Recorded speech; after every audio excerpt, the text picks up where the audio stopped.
25 अक्टूबर साल 2022 को मध्य प्रदेश के रीवा के अंदर एक थाना पड़ता है मऊगंज थाना।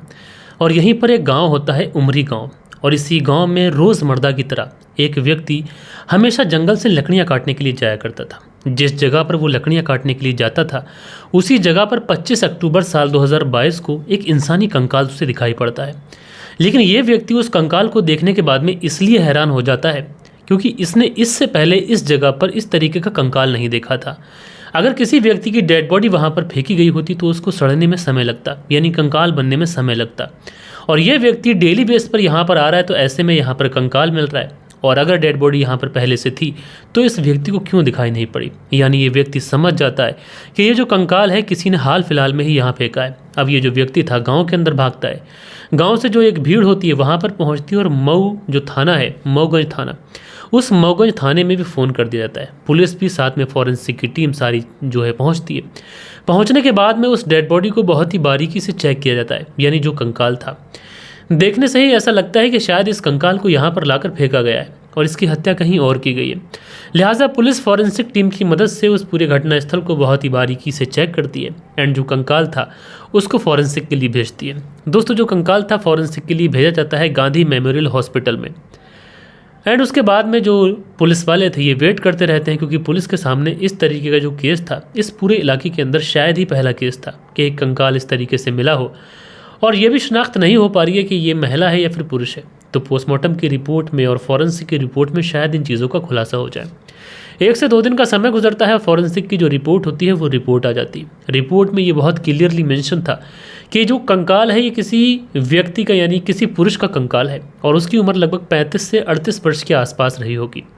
मरने के पीछे जो कॉज आता है वो ये आता है कि पहले इस व्यक्ति की गला दबाकर हत्या की गई है और बाद में इसके शरीर के टुकड़े किए गए, यानी हाथ पाँव और सर अलग किया गया है। और इस व्यक्ति की जो हत्या हुई है वो हत्या लगभग अब से 1 से 1.5 साल पहले हुई है। अब जैसे ही पुलिस को ये डिटेल मिलती है तो पुलिस एक तरीके से अब समझ जाती है कि हत्या 1 से 1.5 साल पहले हुई है, तो शायद इस डेड बॉडी को वहीं पर छुपा के रखा गया था, इसलिए अब इसका कंकाल बन गया है तो इस जंगल में इस कंकाल को फेंक दिया गया। अब दोस्तों, पुलिस के सामने एक ब्लाइंड मर्डर था, लेकिन ब्लाइंड मर्डर का पुलिस कैसे खुलासा करे ये पुलिस के सामने एक बड़ा सवाल था। लेकिन दोस्तों, कहते हैं ना कि पुलिस अगर अपनी पे आ जाए तो एक रेता के ढेर के अंदर से एक छोटा सा कंकर भी अगर पुलिस को ढूंढना हो तो वो पुलिस ढूंढ निकालती है। और 1 से 1.5 साल पहले हुए मर्डर में पुलिस जब खुलासा करती है, यकीन मानिए दोस्तों, आप लोग जब इस पूरे केस के ट्विस्ट एंड टर्न्स को समझेंगे तो आप लोग अपने कानों पर विश्वास नहीं करेंगे। Welcome to the show. मेरा नाम है शावेज मलिक और आप लोग देख रहे हैं हिंदी डॉक्यूमेंट्री। तो चलते हैं, फिर शुरू करते हैं। अब पुलिस इस पूरे केस को सुलझाने के लिए अलग अलग टीमों का गठन करती है। दोस्तों, ये पुलिस के लिए एक ऐसा केस था जिसमें कोई भी व्यक्ति पैरवी करने वाला नहीं था, यानी पुलिस को अपनी पूरी ईमानदारी से काम करते हुए आज आप लोग इस पूरे केस के अंदर देखेंगे। दोस्तों, उसके बाद में पुलिस जब टीमों का गठन करती है तो इस पूरे गांव के अंदर इस एंगल पर छानबीन शुरू करती है कि इस गांव से कोई भी व्यक्ति अचानक से कोई गायब हो गया हो या किसी व्यक्ति को काफ़ी ज़्यादा समय से देखा ना गया हो। अब पुलिस जब ये पहल दिखाती है तो आखिरकार इसी उमरी गांव का रहने वाला एक व्यक्ति जो कि पुलिस को बताता है कि साहब, हमारे गाँव का एक व्यक्ति है जो काफ़ी समय से गायब है और हमने उसके घर वालों से जो पूछा तो उसके घर वालों ने कहा कि वो बाहर काम करने के लिए चला गया है, लेकिन एक बार भी उस व्यक्ति को आते नहीं देखा 1-1.5 साल के अंदर। और बड़ी हैरानी की ये बात है कि अब उसका जो परिवार है गांव छोड़कर चला गया है। अब जैसे ही पुलिस को यहाँ पर थोड़ी सी कामयाबी मिलती है, किलो दर किलो पुलिस को जुड़ते हुए दिखाई पड़ते हैं, तो पुलिस पूछती है कि आखिरकार वो परिवार कहाँ चला गया है। तो वो व्यक्ति जो है वो बताता है कि उत्तर प्रदेश के मिर्ज़ापुर में जाकर ये परिवार बस गया है। दरअसल हमारे गांव के अंदर एक परिवार रहा करता था। इसमें जो परिवार के मुखिया थे उनका नाम था राम सुशील पाल और उनकी एक पत्नी थी जिसका नाम रंजना पाल था और इनके 2 भाई थे और एक चाचा।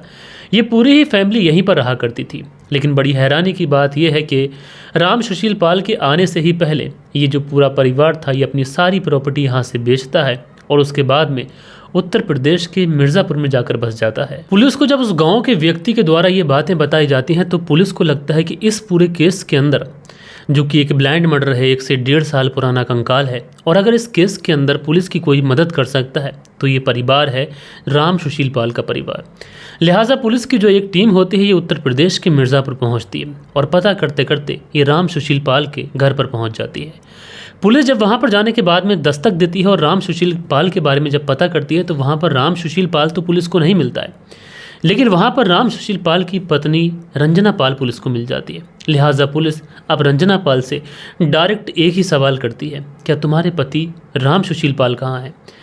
अब रंजना पाल जब पुलिस के द्वारा ये बात सुनती है 1 से 1.5 साल से जिसका पति गायब है और उसके बारे में किसी को कोई जानकारी नहीं है, और ऐसे में 1.5 साल के बाद अचानक से पुलिस आती है और रंजना पाल से पूछती है कि तुम्हारे पति कहाँ हैं, तो रंजना पाल घबरा जाती है। उसकी जो बॉडी लैंग्वेज होती है ये पूरी तरीके से झूल जाती है, मेंटली डिस्टर्ब हो जाती है और पुलिस के हड़बड़ाते हुए सवालों के जवाब देना शुरू करती है। और सबसे पहला सवाल जो था पुलिस का यही था कि राम सुशील पाल कहाँ हैं, तो रंजना पाल बताती है कि दरअसल वो तो काम पर गए हुए हैं। अब ऐसे में जो पुलिस है वो पूछती है कि तुम्हारे पति का कोई मोबाइल नंबर वगैरह है, अगर है तो हमारी बात करा दीजिए। अब जो रंजना थी ये हड़बड़ा जाती है, हड़बड़ाते हुए पुलिस से कहती है कि उनके पास तो कोई मोबाइल ही नहीं है, मैं आपकी बात कैसे करा सकती हूँ। अब पुलिस लगातार इससे सवाल पूछ रही है, ये पुलिस के सवालों के जवाब दे रही है, लेकिन कहीं ना कहीं पुलिस इसके जवाबों से संतुष्ट नहीं थी। पुलिस को ऐसा लग रहा था कि रंजना पाल पुलिस से कुछ ना कुछ तो छुपा रही है। दैट्स वाई पुलिस जो थी वो रंजना पाल को अरेस्ट करती है। अरेस्ट करने के बाद में मध्य प्रदेश के रीवा के अंदर जो मऊगंज थाना है वहाँ पर लेकर पहुँचती है। वहाँ पर ले जाने के बाद में इसको फ्रंट सीट पर बैठाती है और इससे पूछताछ शुरू करती है। रंजना पाल पुलिस को हर संभव कोशिश करती है कि किसी तरीके से पुलिस को घुमा सके, लेकिन पुलिस अब रंजना पाल के ऊपर पूरी तरीके से डाउट कर सकी थी। इसलिए पुलिस जो थी अब रंजना पाल से सख्ती से पूछताछ करती है और पुलिस जब रंजना पाल के ऊपर सख्ती दिखाती है तो रंजना पाल टूटती है और टूटने के बाद में एक कहानी सुनाती है। रंजना बताती है कि मेरे पति राम सुशील पाल से मेरी दूसरी शादी थी। मेरे पति की पहले एक शादी हो चुकी थी, लेकिन शादी के बाद में उनकी पहले वाली जो पत्नी होती है किसी कारणवश उनकी मौत हो जाती है। अब राम सुशील पाल अकेले हो चुके थे। घर वालों ने तमाम लोगों ने समझाया राम सुशील पाल को कि तुम्हें दूसरी शादी करनी चाहिए। उसके बाद में राम सुशील पाल शादी के लिए तैयार होते हैं और आखिरकार राम सुशील पाल की मुलाकात इसी लड़की से होती है जिसका नाम रंजना पाल होता है। रंजना पाल से राम सुशील पाल शादी करता है और शादी होने के बाद में ये अपने ही घर में अपनी पत्नी के साथ में रहने लग जाता है।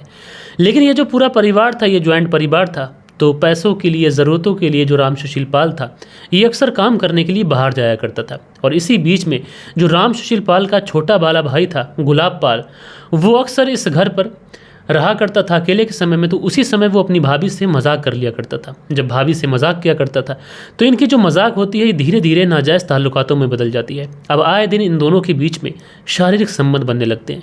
ये दोनों समझ रहे थे कि हम लोग जो कर रहे हैं शायद इस बारे में किसी को कानो कान खबर ना लगे। लेकिन दोस्तों, एक बहुत पुरानी कहावत है कि बिल्ली चाहे आंख मूंद कर दूध पिए, उसको लगे कि सारे जग में अंधेरा है, लेकिन मालिक जो होता है जिसका दूध पिया जा रहा है वो देख रहा होता है। और इसी तरीके से आखिरकार राम सुशील पाल को अपनी पत्नी और अपने भाई की करतूतों के बारे में खबर लग जाती है। जब उसको ये खबर लगती है तो वो अपनी पत्नी से इस बात का काफ़ी ज़्यादा विरोध करता है, वो लड़ाई झगड़ा करता है। लेकिन जो पत्नी रंजना पाल होती है ये उस समय तो अपने पति से कहती है कि मुझसे गलती हो गई और आइंदा से इस तरीके की गलती मैं कभी नहीं करूँगी। जो राम सुशील पाल था ये अपनी पत्नी की गलती को माफ़ करता है, क्योंकि घर का मैटर था, अगर बातें समाज में निकलती तो बड़ी बदनामी हो जाती। इसलिए राम सुशील पाल कहीं ना कहीं एडजस्ट करता है। लेकिन दोस्तों, उसके बाद में गुलाब पाल और रंजना पाल ये दोनों फिर से उसी तरीके की एक दूसरे से बातचीत शुरू कर देते हैं और इस बारे में फिर से राम सुशील पाल को पता चल जाता है। अब जब दोबारा राम सुशील पाल को ये पता चलता है कि उसकी पत्नी फिर से उसके भाई के साथ में इस तरीके की आपत्तिजनक कृत्य में है, तो उसके बाद में वो अपनी पत्नी को तो मारता तोड़ता है, साथ के साथ अपने भाई गुलाब पाल को भी बहुत ज़्यादा धमकाता है। अब राम सुशील पाल अपनी पत्नी के ऊपर बेइंतहा और एक तरीके से ऐसी नज़र रखने लगा था कि जैसे उसको उसके ऊपर ट्रस्ट ही ना हो। धीरे धीरे वक्त गुजरता रहता है। राम सुशील पाल अपनी पत्नी और अपने भाई पर नज़र रखा करता था, लेकिन जो रंजना पाल और गुलाब पाल थे ये दोनों एक दूसरे के साथ में कुछ इस तरीके की रिलेशनशिप में आ चुके थे कि अब इनका दूर रह पाना असंभव था। ये दोनों को एक दूसरे की आदत लग चुकी थी और ये दोनों एक दूसरे से संबंध बनाने के लिए कुछ इस कदर बेताब थे कि मानो दोनों एक दूसरे के बिना अधूरे थे। दोस्तों, राम पशुपाल अपनी पत्नी पर जब नज़र रखने लगता है तो इन दोनों का मिलना मिलाना पूरी तरीके से बैन हो जाता है। लिहाजा उसके बाद में रंजना पाल जो थी अपने देवर गुलाब पाल से किसी तरीके से छुपते छुपाते बात करती है और बात करने के बाद में कहती है कि मैं तुम्हारे बिना एक पल भी नहीं रह सकती। लेकिन जो गुलाब पाल होता है वो कहता है कि अब हमारे दोनों के बीच में ये समय आ गया है कि हम दोनों अलग अलग हो जाएं। लेकिन रंजना पाल कहती है कि मैंने तुमसे मोहब्बत की थी तो इस दिन के लिए नहीं की थी कि मैं तुम्हारे बगैर ज़िंदा रहूं। तो जो गुलाब पाल होता है वो कहता है कि हमारे पास में और कोई रास्ता नहीं है। तो रंजना पाल कहती है कि अगर हम दोनों शादी कर लें तो फिर कोई प्रॉब्लम नहीं आएगी, लेकिन गुलाब पाल कहता है कि मेरे भाई के रहते हुए हम दोनों शादी नहीं कर सकते। तो उसके बाद में रंजना पाल कहती है कि अगर तुम्हारे भाई राम पशुपाल को ही इस दुनिया से हटा दिया जाए, रास्ते से हमेशा हमेशा के लिए हटा दिया जाए, तो फिर हम लोग शादी कर सकते हैं। लेकिन जो गुलाब पाल था वो ऐसा करने के लिए इनकार कर देता है। लेकिन यहाँ पर रंजना पाल एक और चाल चलती है और ये कहती है कि अगर तुम्हारा भाई रास्ते से हट गया तो उसकी जितनी भी प्रॉपर्टी है सारी प्रॉपर्टी तुम्हें मिल जाएगी और तुम्हारे भाई को मिल जाएगी। अब ऐसे में गुलाब पाल के जहन में ये आ जाता है कि उसे अपने भाई का कत्ल कर देना चाहिए। लेकिन उसके बाद में जो गुलाब पाल था ये एक और बड़ी साजिश रचता है। ये किसी तरीके से अपने छोटे भाई जिसका नाम अंजनी पाल होता है, अंजनी पाल, उसको कन्विंस करता है। उसके बाद में ये अपने चाचा रामपति पाल को जो है वो कन्विंस करते हैं। अब उसके बाद में ये तीनों लोग जब कन्विंस हो जाते हैं और साथ में ये महिला भी साथ देती है, तो उसके बाद में ये लोग एक दिन जाकर बाज़ार से चूहे मारने की दवा ले आते हैं। चूहे मारने की दवा लाते हैं, समोसों में उनको मिलाते हैं और उसके बाद में इस अंजनी पाल को दे देते हैं।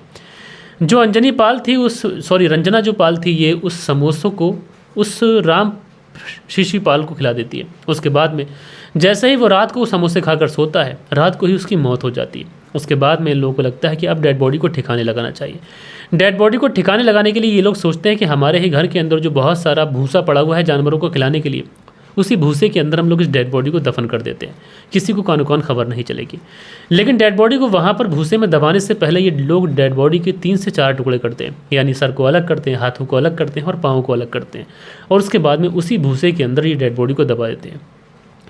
1 से 1.5 साल तक ये लोग वहीं पर रहते हैं। कोई पूछता है तो यही कहते हैं कि राम शिशिपाल जो है वो काम पर गया हुआ है। लेकिन उसके बाद में ये लोग सोचते हैं कि अब हमें यहाँ से चला जाना चाहिए और उसके बाद में ये सारे लोग अपनी प्रॉपर्टी, घर, सब चीज़ें बेचते हैं और उसके बाद में ये लोग उत्तर प्रदेश के मिर्ज़ापुर में अपनी एक प्रॉपर्टी खरीदते हैं जहाँ पर ये लोग जाकर बसने वाले थे। लेकिन इसी बीच में ये उस घर का पड़ा हुआ भूसा भी बेच देते हैं। अच्छा, जिस व्यक्ति ने वो भूसा ख़रीदा था वो कहता है कि शाम को मैं भूसा भर लूँगा। अब जैसे ही भूसा भरने की वो बात कहता है तो यहाँ पर गुलाब पाल, अंजनी पाल और रामपति पाल को ये ध्यान आता है कि भूसे के अंदर तो राम शिशिपाल की डेड बॉडी पड़ी हुई है। इसलिए रात के समय ये उस डेड बॉडी को निकालते हैं। चूँकि वहाँ पर महज एक कंकाल बचा हुआ था तो ये लोग सोचते हैं कि कौन ही उसकी शिनाख्त करेगा, इसलिए जंगल में जाकर उस कंकाल को फेंक आते हैं। और दोस्तों वहाँ पर एक व्यक्ति लकड़ी काटने के लिए जाता है, उसे वो कंकाल दिखता है, वो पुलिस को बुलाता है और पुलिस भी इस पूरे केस के अंदर बिना किसी प्रेशर के, बिना किसी एक तरीके से ऐसा जो कोई व्यक्ति उसके ऊपर सोर्स डालता हो कि इस केस को सुलझाओ, तो बिना किसी लीड के पुलिस इस अंधकार वाले कत्ल का खुलासा करना शुरू करती है और महज कुछ ही दिनों के अंदर पुलिस के नज़र में जो केस था वो खुलता हुआ दिखाई पड़ता है और जो मुजरिम होते हैं वो सलाखों के पीछे होते हैं।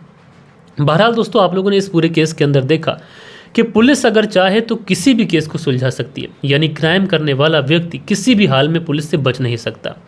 तो दोस्तों, क्या सोचते हैं आप लोग इस स्टोरी के बारे में और ऐसे परिवार के बारे में? कमेंट्स करके बताइएगा। बाकी मिलते हैं दोस्तों कल के दिन किसी और स्टोरी के साथ में। जब तक के लिए अपना ख्याल रखें, देश का ख्याल रखें, परिवार के रिश्तों की अहमियत को समझें। जय हिंद, जय भारत।